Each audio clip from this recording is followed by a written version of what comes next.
Recognize and celebrate Juneteenth, also known as Juneteenth National Independence Day, Jubilee Day, Emancipation Day, Freedom Day, Black Independence Day. Juneteenth is now a federal holiday commemorating the emancipation of enslaved African Americans in the United States.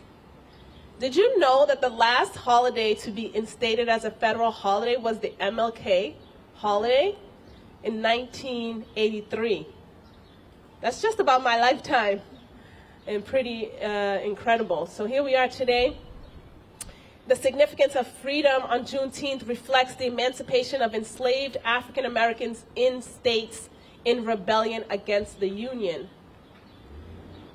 Texas was the last Confederate state which the proclamation was announced, and the first to recognize the date of June 19th, Juneteenth statewide. The inaugural Juneteenth to commemorate the official day enslaved people in Galveston, Texas were freed began in 1866. 156 years later, we are here celebrating our inaugural celebration in the city of Revere with, with our inaugural Chief Officer of Talent and Culture. It's an inaugural year, you guys. We are here showing that Revere is more than a city that talks the talk or that's checking boxes or being performative when it comes to social justice. Today is history in the making, as today is a result of bold leadership that aims to address organizational and community needs at its core and for all people, and especially those at the margins.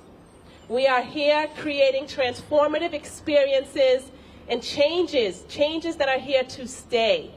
I could not be more proud than to lead this work in the name of our great mayor. I'd like to call up Mayor Brian Arrigo to help commemorate this holiday officially here in the city of Revere. Please welcome our fierce leader and great mayor, Brian Arrigo. Thank you, everyone. Good morning, good afternoon, and thank you all for joining us for this first ever Juneteenth celebration in the city of Revere. And before I begin, I want to thank those first who came out today to celebrate and those who made today possible. You heard from Dr. Barros. She has been the driving force, and I want to thank her for her leadership in this work. And she's been absolutely central in putting this event together. I know there are a lot of other people that made it happen. I appreciate all of you, but I want to thank Dr. Barros. So let's hear it for Dr. Barros.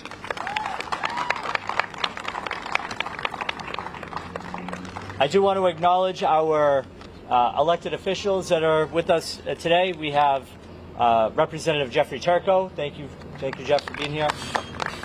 We're also joined by City Councilor at Large Stephen Morabito, Ward 2 City Councilor Ira Novoselsky, School Committee Member Aisha Milbury-Ellis, and we have former State Representative Kathy Reinstein. Oh, of course. DA, come on up. We have District Attorney Kevin Hayden. Thank you for making your time. Thank you. How are you? Thank you. I'm doing well. Good to see Thank you. you. Great to see you. Thank you. Okay. All right, no problem. Thank you. So this is the first year the United States is recognizing Juneteenth as a federal holiday, as you heard from Dr. Barros. And the history and story of Juneteenth dates back to 1865, 156 years ago. And in 1863, President Lincoln very famously declared, quote, "I do order and declare that all persons held as slaves within said designated states and parts of states are henceforth shall be free." Many of us know that there was a big difference between those words and what actually happened. For over 2 years, enslaved Americans in the South remained enslaved, even with those words from President Lincoln. And so today, as we continue, and it's ridiculous that we have to continue, to fight against racism and bigotry, the word freedom bears more weight than ever. Juneteenth is and should always be a celebration of life and a celebration of freedom. But it also serves as an important reminder of our roots, our intolerant roots.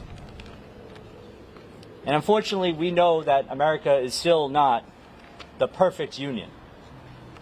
Our country has gone through immeasurable pain over the last couple of years. And that immeasurable pain has reminded us that injustice is not behind us, but instead all around us. And so today, as we raise the Juneteenth flag for the first time in the history of the city of Revere, let us reflect and remember our country's foundation, the men and women who so bravely fought for a world without slavery.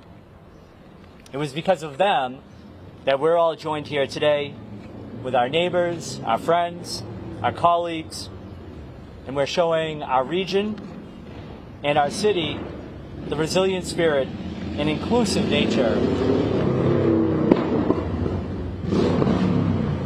I think it's really important to play that back and say that we're showing our region and our city the resilient spirit that we all have and the inclusive nature that we all live and breathe as the Revere community. So, on behalf of the city, yeah, you can clap for that. On behalf of the city, I want to wish everyone a very happy Juneteenth Freedom Day, and thank you all for being here today. Thank you. Thank you again, Mayor Arrigo. Next, I would like to ask,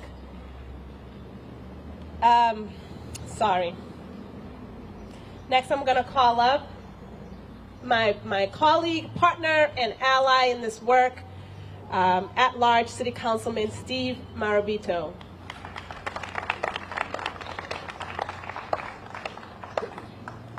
Yeah, now I know why the mayor had his sunglasses on. My God, it's bright out there. Thank you all for coming today. It really is an honor to be here to speak on this joyous occasion. You know, Mayor Arrigo spoke about the deep roots of slavery. And when you look at our history and you look at when the Pilgrims came here to America, they came here to escape religious persecution. Simply stated, they came here for freedom. More than 150 years later, our founding fathers created the Declaration of Independence to continue that path of freedom when it was questioned or challenged. In creating this document, it also built a foundation of human rights. The path is not always straight and true. America faltered. Freedom did not exist for all. The first 12 amendments in the Bill of Rights were written to guarantee certain rights and protections to our citizens. Though every one of us enjoy these rights today, enslaved African Americans had none of these rights, privileges, or immunities granted to them.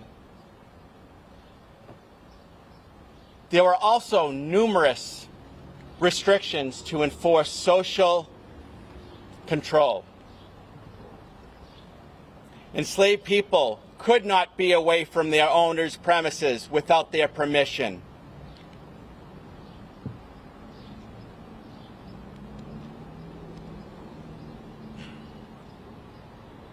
They could not assemble without a white person being present. They could not own firearms. They could not be taught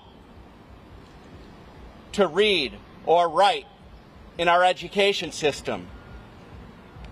They could not enter into contracts, nor could they own property. You know, I had to pause before I said a lot of that, because I'm sure all of us here, it gives us a very uncomfortable feeling to listen to all of that, especially the way we live in the great world we have today. It's cringeworthy to even reflect upon such an inhumane period of time, but it's part of history that cannot be forgotten, ignored, or erased.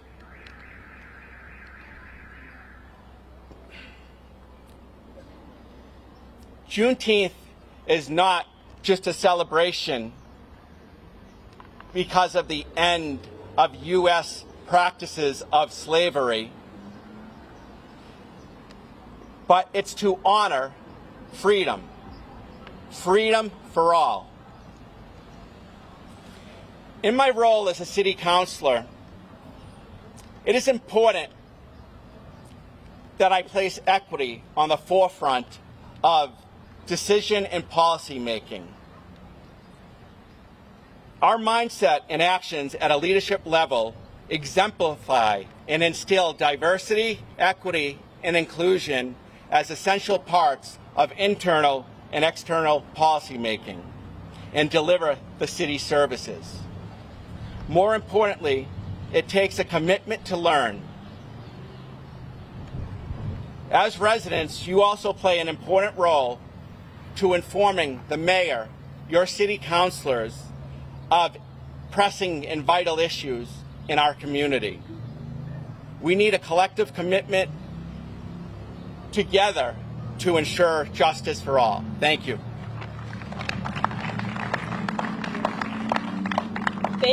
Thank you, Councilor Marabito. I really appreciate your remarks and reminding us the importance of centering equity in our day-to-day work.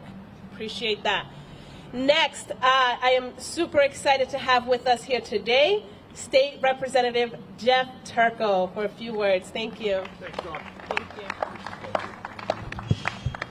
Thank you very much, Dr. Barros. Thank you for your leadership in the community. It's been wonderful to watch what you've done for the community, and it's a pleasure to be here, especially in your leadership, Mr. Mayor. Thank you for what you do. I think as a kid who grew up on this hill, I think of how our city has transformed. Revere, when I was a little boy, was an Irish, Italian, and Jewish community. And, I went to the McKinley School right there that we can see. And I tell my children how I can remember the very first time driving down Broadway, and we had, I think, 1 or 2 black families in Revere, and up in North Revere. And then I remember driving down Broadway and seeing a black man on the street when I got my license, and frankly saying it was unusual. And so that was the world that I grew up in. And now my children go to a school that's 50% people that don't look like them, come from other parts of the world. And I think how wonderful that is. And I think that's all part of the constitutional and the beauty of our system, the idea of the Declaration of Independence, that we form a more perfect union. And we strive to continue to do that. We haven't always met up with that high standard that the Declaration of Independence talks about. But I think what's important to remember, with all of the flaws of the United States of America, this still remains the beacon of freedom for the entire world. 2 million people tried to come across the southern border last year. Why? Because they sought something. They sought a dream. They sought a vision. They sought a better life for themselves and their families. Because the United States of America, with all of its flaws and all of its warts, and we still work to strive to make things better. We must remember the Civil War. 500,000 Americans died to preserve the Union, but also to help ultimately free the slaves in the United States of America. Then we go forward to Plessy versus Ferguson, a dark point in our history when the Supreme Court said separate but equal was okay in this country. And yet one of the most famous dissents ever written by a Supreme Court justice, Justice Howland, said, our Constitution is colorblind, and it recognizes no caste system, and the richest and the humblest in our society are equal before the law. And it took 58 years for the Supreme Court in Brown versus the Board of Education to say separate but equal was inherently unequal. And then we remember the powerful words of Martin Luther King standing on the Washington Mall and talking about we need to judge people by the content of their character and not by the color of their skin. And we still strive every day to make better. I think back to the words of Senator Edwards at our Memorial Day ceremony recently, where she talked about her great uncle, a black soldier, as part of this experiment in the United States military called integration. The first time white soldiers and black soldiers worked together. And Senator Edwards talked very powerfully, both in Winthrop and Revere, about her great uncle saving the life of a guy, Schultz, I think his name was, and how she got to talk to him and one other soldier, that her great uncle, nobody cared whether he was white, black, they cared that he was a soldier helping to defend their fellow soldiers' lives. And so we come here today as part of our continuing effort to be a more perfect union for the first time ever, in recognizing Juneteenth and saying, you know what, it's okay to recognize that we've had errors in the past and we've made mistakes. But the challenge for each of us today is not just to celebrate a flag raising, but to work every day to be better at what we do. And I just would like to leave you with a quote from Robert Kennedy, spoke in 1964 at the Day of Affirmation speech, they called it in South Africa. And he said, each time a man stands up for an ideal, or acts to improve the lot of others, or strikes out against injustice, he sends forth a tiny ripple of hope. In crossing each other from a million different centers of energy and daring, those ripples build a current that can sweep down the mightiest walls of oppression and resistance. Few are willing to brave the disapproval of their fellows, the censure of their colleagues, the wrath of their society. Moral courage is a rarer commodity than bravery in battle or great intelligence, yet it is the one essential, vital quality for those who seek to change a world that yields most painfully to change. I challenge you to be that person. Make America better. Thank you. God bless.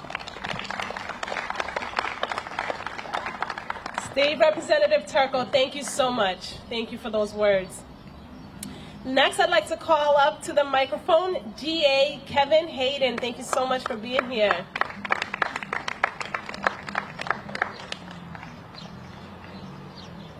Good afternoon, everybody. Thank you for having me. Thank you for doing this this wonderful event and this flag raising. So this is a little bit off the cuff, but I'm going to do my best. I'm on my way to some youth are playing a basketball game with your police department right around the corner from here, right? And I'm going to go see them and speak to them as well, because the reason we do what we do is for our youth and for our children.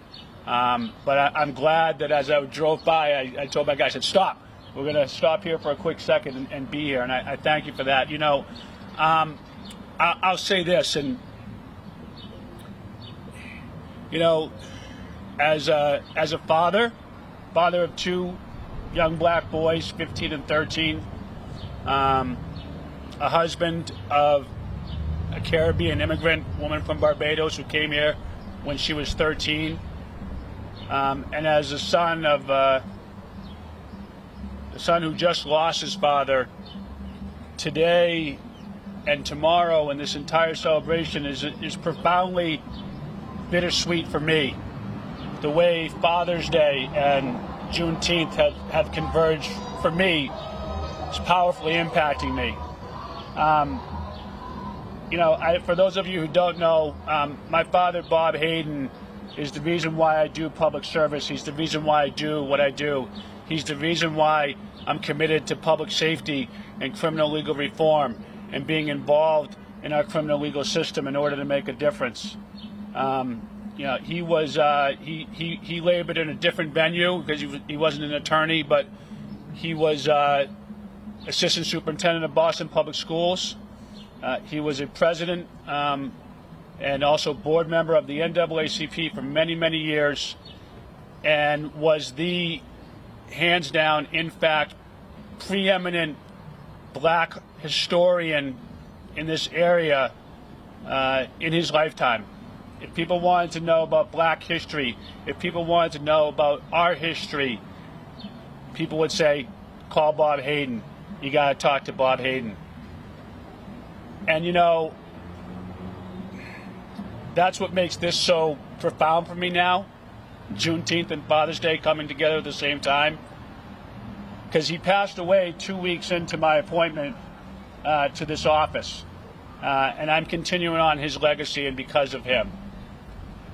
And, you know, my dad, if you were the MLK or the Malcolm X of this world, my dad knew your history backwards and forwards, front, center, everywhere in between.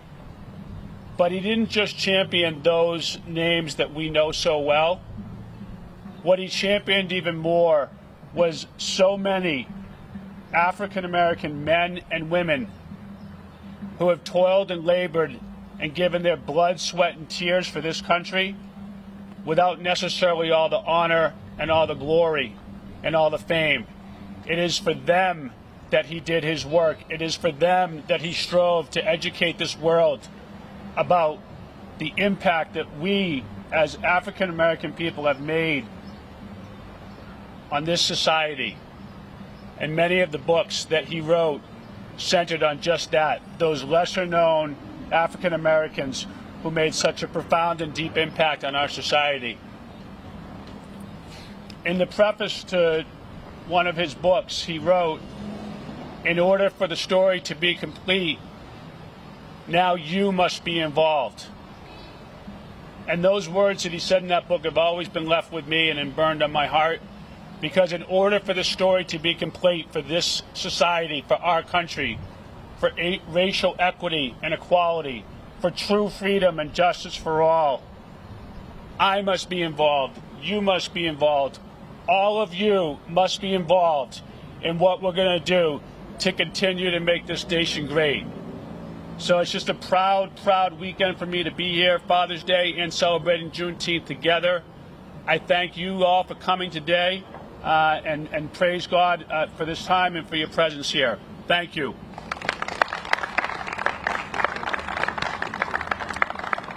Thank you, D.A. Hayden. Thank you so much for reminding us the ownership,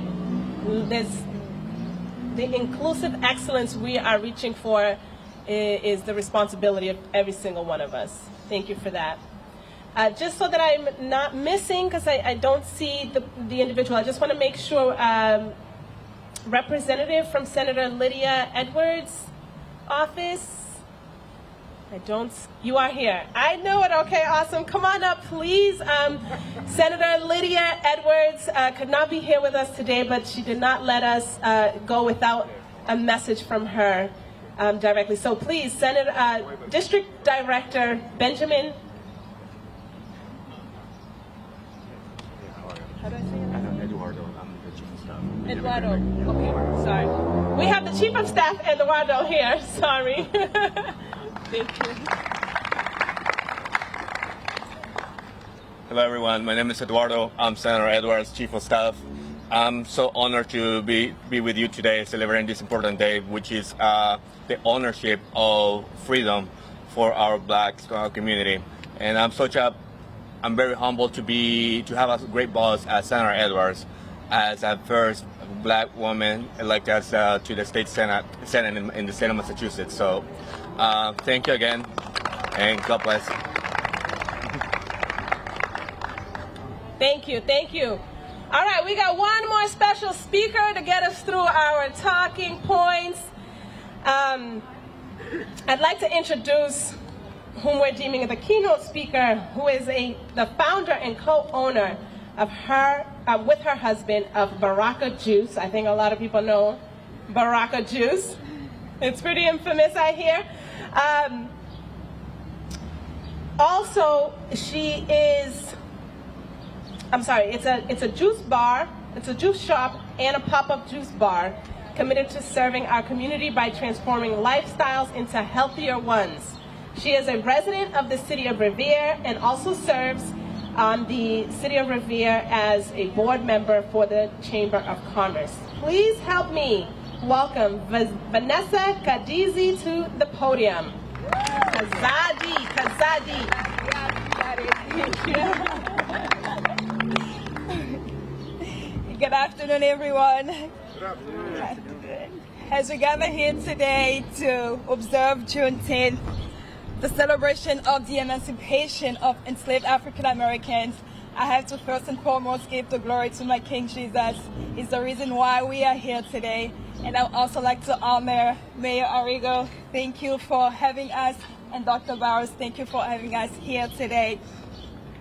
Standing here before you as an African-American woman, an immigrant from the Democratic Republic of Congo, an American citizen, and a resident of the city of Revere, that alone is a true statement of why we celebrate this holiday. My family and I migrated into the U.S. in 2004 for better opportunities, as my father told us. And as previously mentioned, I'm the founder of Baraka Juice, co-owner with my husband. We are located in Winthrop, and we do a couple of pop-ups throughout the city of Revere as well. Why we celebrate this holiday, many have already spoken about it. In American history, today signifies the beginning of the path toward racial equality.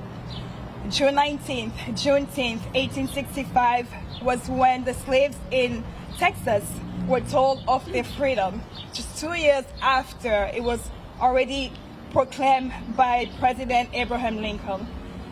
It has been celebrated by Black African Americans since 1866, and it was only last year that President Biden signed a law in 2021 making it a federal holiday. Today, I am very proud to stand alongside the mayor, Dr. Barros, and the entire city of Revere to make it an official holiday here in Revere as well. However, more work needs to be done in the community to address the racial discrimination against African Americans, and that is our responsibility as a city to make it happen. How does it start, you might wonder? How do we make it happen? I believe that it starts with our heart. It starts with us personally. The Bible tells us to love your neighbor. Love your neighbor as yourself. The same way you would like to be loved, you would like to be treated, you would like to be valued, you would like to be respected. Do it with your neighbor. Love your neighbor the way you like to be loved. Respect your neighbor the way you like to be respected. If you don't like to be looked down upon, if you don't like to be considered less than, don't do that to your neighbor either. I look forward to seeing us as one people, the diverse community of the city of Revere, to do the work to end the difference among the races through acknowledgement, education, activities, and events. Thank you. Thank you so much, Vanessa. Appreciate your words and your participation. So recognizing Juneteenth is recognizing that the legacies of oppression in this country continue to manifest in our society and community still today. And in this great city, we will not only act symbolically by raising this flag, we will continue to take action daily as individuals, communities, as well as a nation, as well as within our systems that govern our municipality and our schools. So just to echo a bit of what Vanessa just named in her speech. So before we get to the raising of the flag, are we ready for that? Yeah. I've got two more special guests for you. So before we get to that point, I'd like to engage in some traditional activities to recognize our ancestors and African traditions that grew out of this time. For more than a century, Lift Every Voice and Sing has held a powerful place in American history. The hymn is known as the Black National Anthem, but it is more than that. It is a history lesson, a rallying cry, a pledge of unity, and as people gather to fight for equality and justice, it is an ever-present part of our culture. Here to perform Lift Every Voice and Sing is a member of Zoomix, Jessica Barco Guerra. Jessica, come on up. Just give us a moment to get her set up.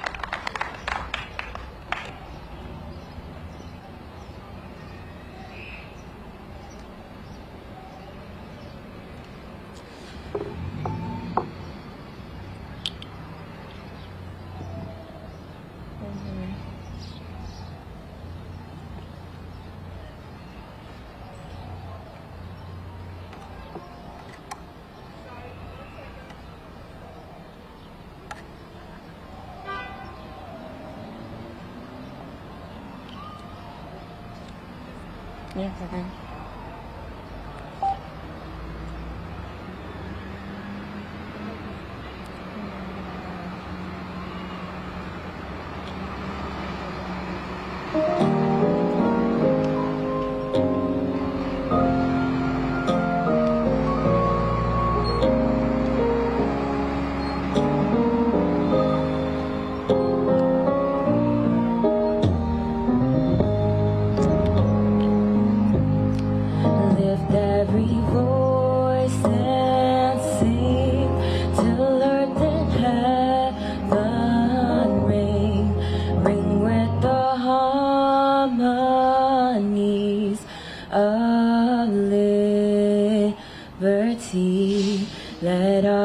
rejoicing, rise high as the listening skies.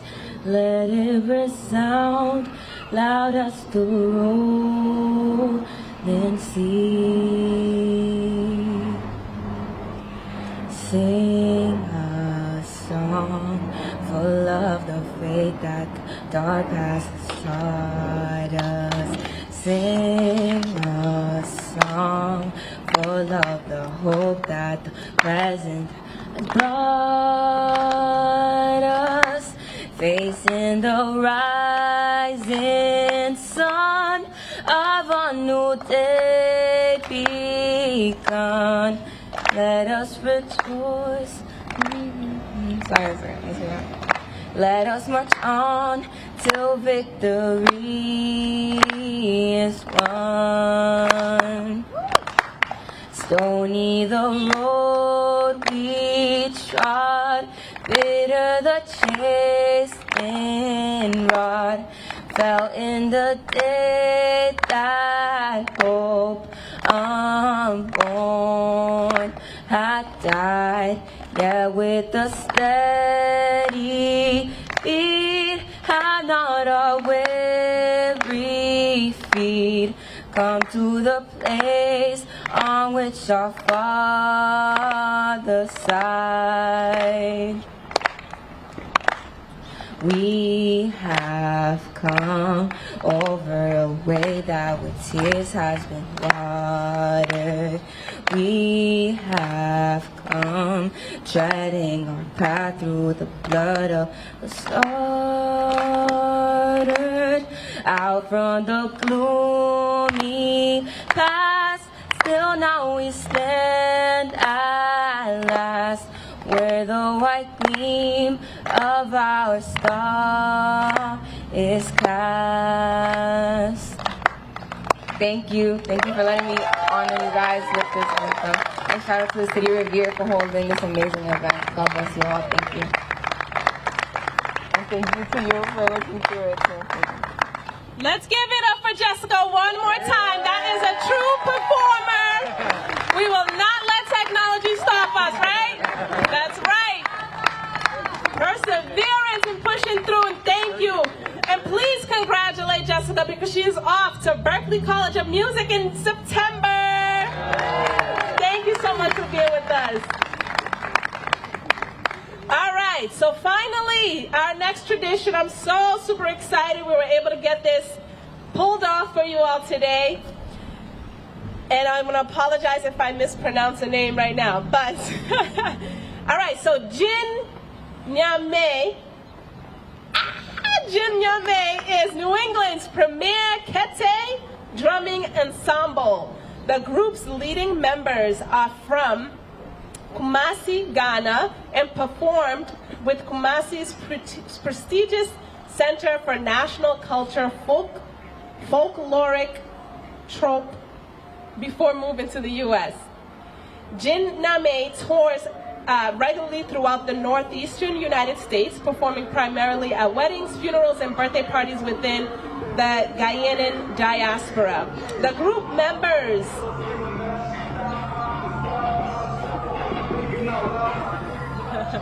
thank you for that. The group members reside in Massachusetts and Connecticut, so they've traveled for some of them afar. Their group frequently performs in Worcester, Hartford, the Bronx, and New Jersey. So I'd like to please invite our group to come up first, come up to the front, and invite first Michael Ofrey to the podium, who will share a bit with us about the traditions of drumming and introduce the number they will share with us today as we raise the Juneteenth flag. Let's give a hand for Michael and Jin. Yummy.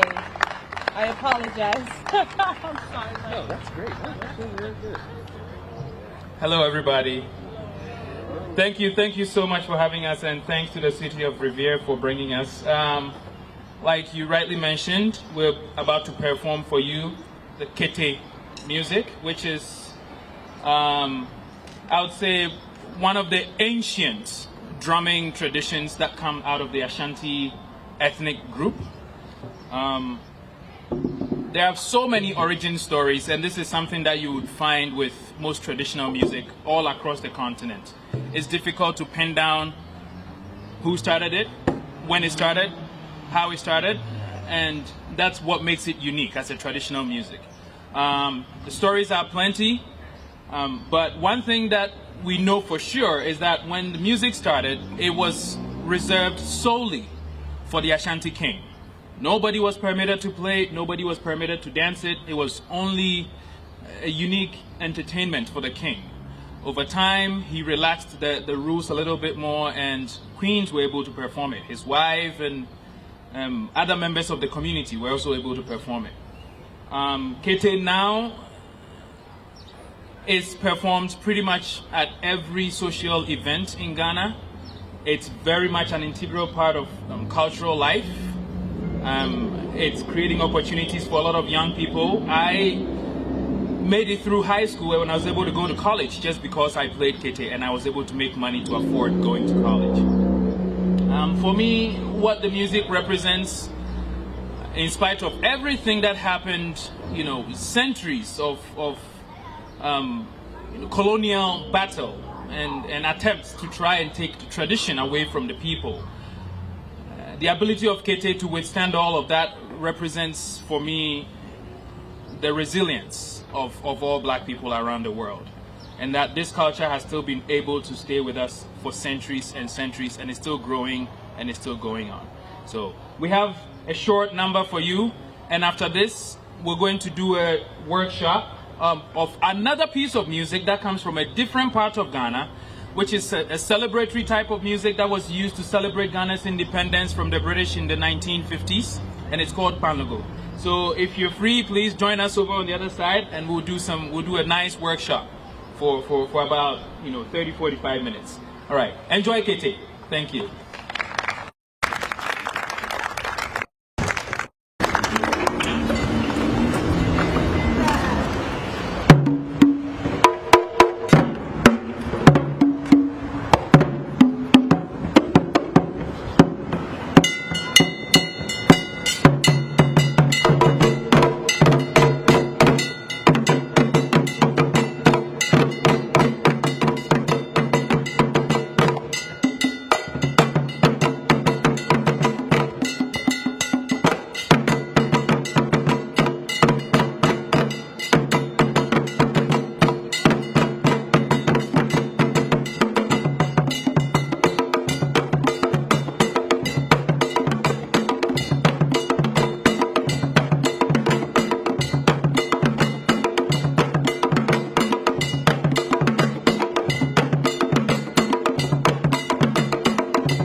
to please ask Mayor Arrigo to join me again at the podium. If we can all turn our attention to the flagpole.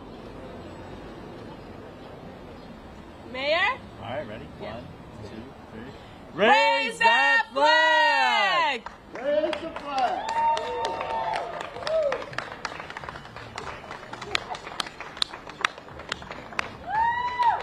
Woo, woo, woo, woo!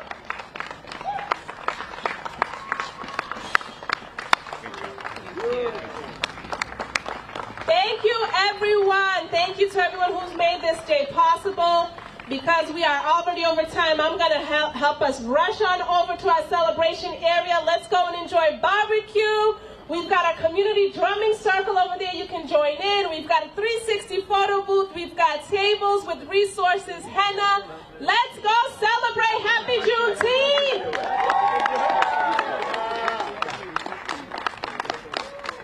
Great job. Great job. Perfect. I love it. Thank you. Thank you. What's that?